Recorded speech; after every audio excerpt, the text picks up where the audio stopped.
What if you could walk away from your job tomorrow, never clock in again, and still cover every bill you have, permanently with $500,000? Not 5 million, not 2 million, $500,000. Most people hear that and assume it's a fantasy, but the math actually works, and I'm going to show you exactly how. There's also a catch nobody mentions when this idea goes viral, something that quietly wrecks this plan for a lot of people who do everything else right. Stick around, because that part matters more than the spreadsheet does. Let's start with the number everyone gets wrong. Most financial advice tells you to build a giant pile of money and slowly spend it down until it's gone, hoping you die before the money does. That's not this. We're talking about never touching the pile at all, just living off what it generates. Here's the math. Financial researcher William Bengen studied decades of market data and found that a portfolio can reliably sustain withdrawals of about 4% a year, adjusted for inflation, without running out over a multi-decade retirement. 4% of $500,000 is $20,000 a year. That's your baseline, not your ceiling, your baseline. $20,000 a year sounds tight if you're picturing your current expenses in your current city. So what actually changes the whole equation? Location. $20,000 a year in a major American city barely covers rent. The same $20,000 spent somewhere with a dramatically lower cost of living covers housing, food, healthcare, and a genuinely comfortable lifestyle by local standards, sometimes with money left over. That's geographic arbitrage, and it's the single biggest lever in this entire strategy. What does that actually look like in practice? In parts of Portugal, Mexico, and Southeast Asia, a comfortable one-bedroom apartment can run a few $100s a month instead of $2,000 or $3,000. Groceries, transportation, and eating out cost a fraction of American prices. Some of these places also offer specific visa programs built around exactly this kind of income, because governments have realized that people living off passive income tend to spend steadily in the local economy without competing for local jobs. You don't have to leave the country to benefit from this either. Plenty of smaller American cities and towns offer a version of the same math, just less dramatic, where $20,000 stretches noticeably further than it would in a coastal metro. But say you want to stay exactly where you are. Does the math still work? Sometimes, yes. Put a larger share of that $500,000 into a diversified stock and bond portfolio instead of pure fixed income, and historical long-term returns push closer to 8 or 9% annually. Withdraw a slightly more conservative 6% instead of 4%, and that's $30,000 a year, $2,500 a month without ever touching the principal. Cut out the commute, the work wardrobe, the lunch budget, and that number stretches further than it looks on paper. So how do you actually get to $500,000 in the first place? Here's where most people talk themselves out of even starting. Save $500 a month, invested at a historical stock market average of around 8%, and you cross $500,000 in a little over 25 years. Push that to $1,000 a month, and it's roughly 17 years. Push it to $2,000 a month, and you're there in about 12. None of these numbers require a six-figure salary. They require consistency, and consistency is available to almost anyone, even starting small.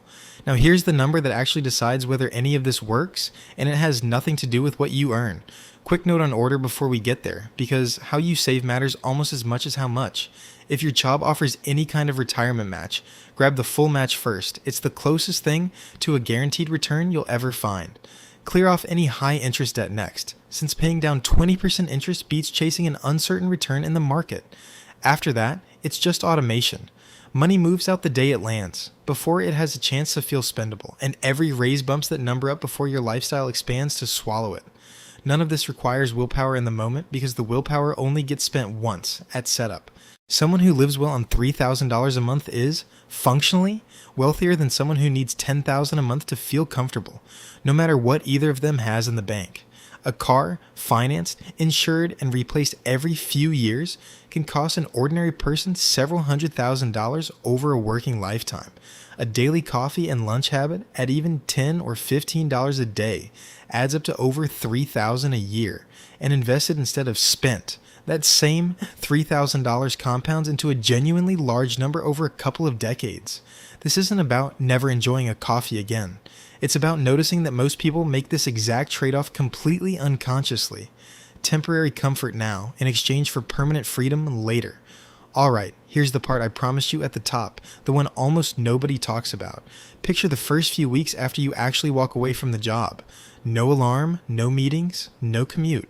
It feels incredible, and for a while, it genuinely is. But researchers who study major life transitions have found a consistent pattern: an initial rush of relief and novelty, followed by something much harder to admit out loud. A quiet disorientation once the structure a job used to provide simply disappears. The paycheck was never the only thing work was giving you. It gave you a schedule, a sense of purpose, regular contact with other people, and an identity you could sum up in one sentence at a dinner party. $500,000 replaces the paycheck. It does not automatically replace any of the rest of that. This is exactly why doing nothing else is the wrong way to picture this. The strongest version of this plan isn't about doing nothing, it's about doing whatever you actually want, which is a completely different thing. Maybe that's part-time work you'd never have taken if you needed the paycheck. Maybe it's a creative project, or finally learning a skill, or just dramatically more time with the people you care about. Harvard researcher Ashley Whillans has studied this exact trade-off. People who prioritize time over money versus people who prioritize money over time, and found the time prioritizing group consistently reports higher life satisfaction across income levels. But her research also found the effect only shows up when that time gets used deliberately. Free time that just gets absorbed by nothing in particular doesn't produce the same benefit. The plan gets you the time. It was never going to hand you the meaning to put inside it. There's a threshold worth knowing here too. Researchers Kahneman and Angus Deaton found that day-to-day emotional well-being rises with income only up to a certain point, historically estimated somewhere around $75,000 a year, after which more income barely moves daily happiness. $20,000 to $30,000 a year sits below that line, which means this plan only feels good once your basics are actually covered without constant financial stress running underneath everything. Get the number right for your actual cost of living, and the research says the time you've bought back outweighs the income you gave up for it. Quick reality check on two objections you're probably already thinking about. Inflation? If your portfolio generates more than you withdraw, the difference compounds back into your principal, so your income base grows instead of staying flat. Market crashes? This is the real risk. Researchers call it sequence of returns risk.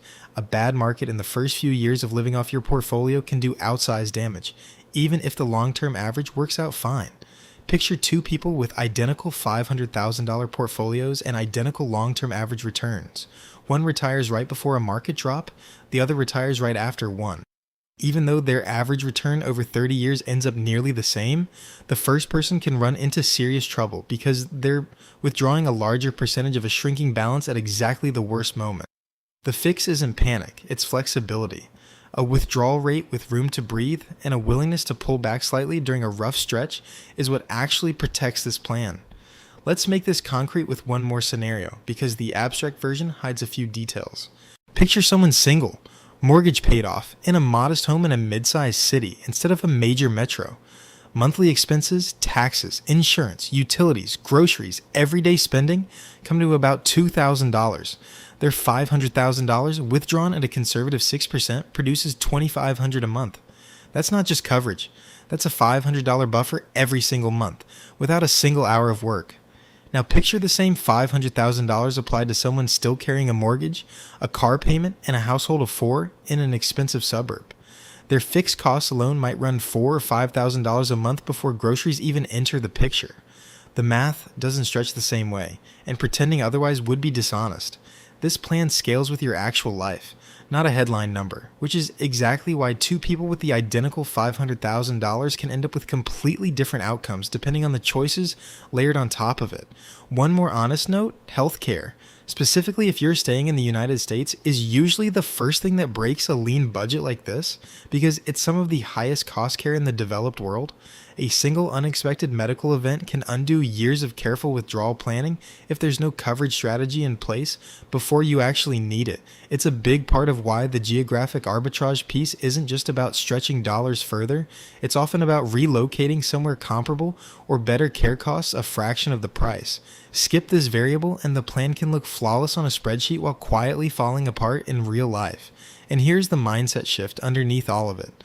Once your basics are covered by passive income instead of a paycheck, your relationship with risk changes completely.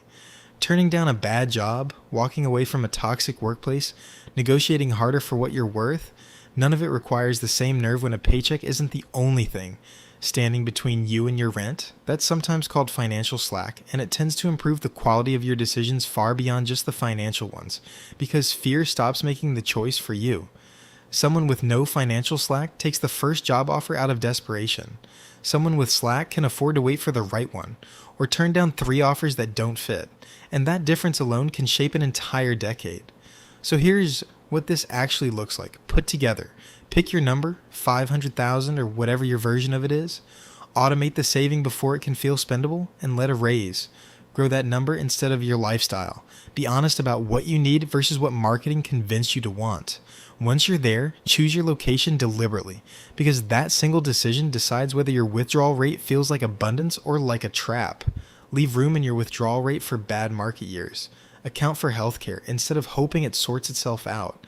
And decide, before you get there, what you're actually going to fill your days with, because that answer matters more than the number in the account.